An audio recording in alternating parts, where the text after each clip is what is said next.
I titled this section Finding One's Way in Crafts because there was a wonderful book years ago as I was a potter. It said Finding One's Way in Clay. And so I started out here as a potter and transitioned to woodworking because the pottery studio I was involved with folded.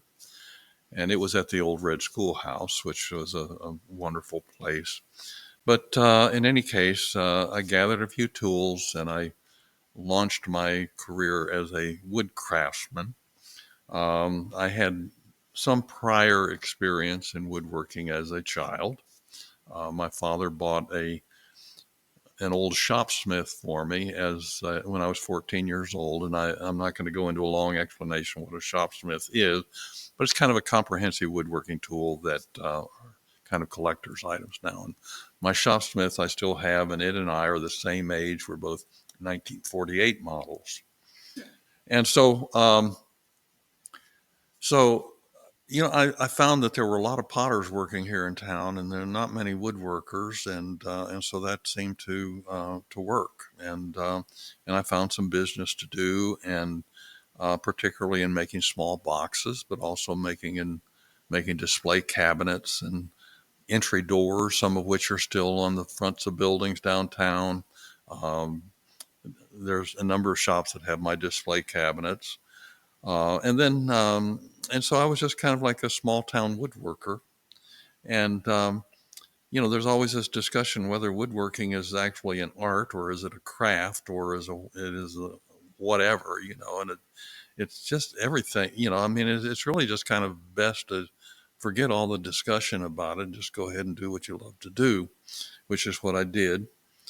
And so woodworking had become a real passion for me, in part because I became acquainted with all of the beautiful woods that we have growing in this area, and became acquainted with the failure that we have as a society to recognize the the importance of our the importance of our forests.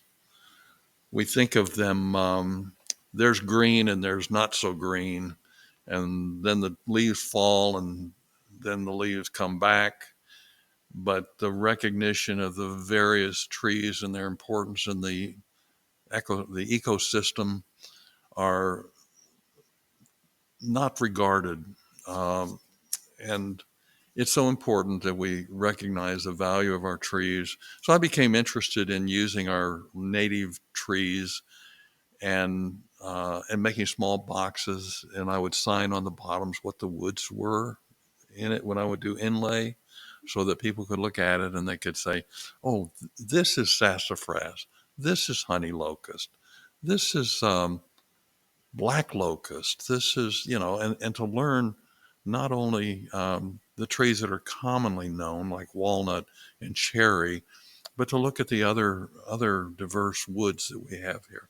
So that became kind of my mission for quite a while.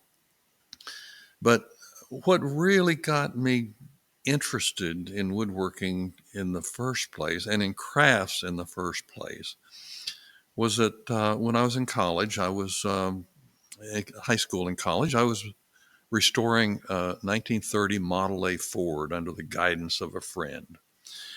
And I became kind of discouraged in college. I was about to drop out, and my friend said, and I was planning to be a lawyer because that's what my parents expected of me. And so my friend said, "I don't know why you would be studying to be a lawyer when your brains are so obviously in your hands." And that was a major turning point for me because it led me into the crafts. And it led me to reconsider the fact that our brains are here and our hands are there, and never the twain shall meet. But that as whole people, we are integrated. Our whole bodies, our whole musculature, and our brains are so deeply entwined.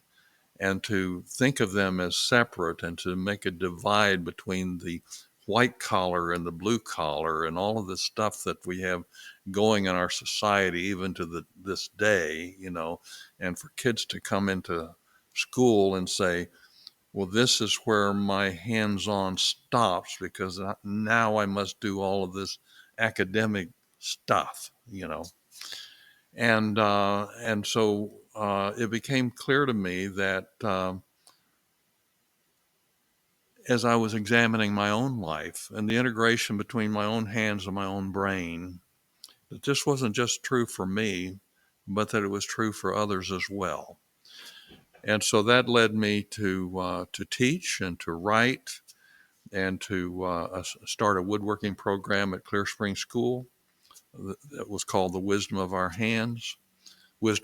Hands, excuse me. And so it really caused me to rethink my own role as a craftsman. Was I just somebody making stuff?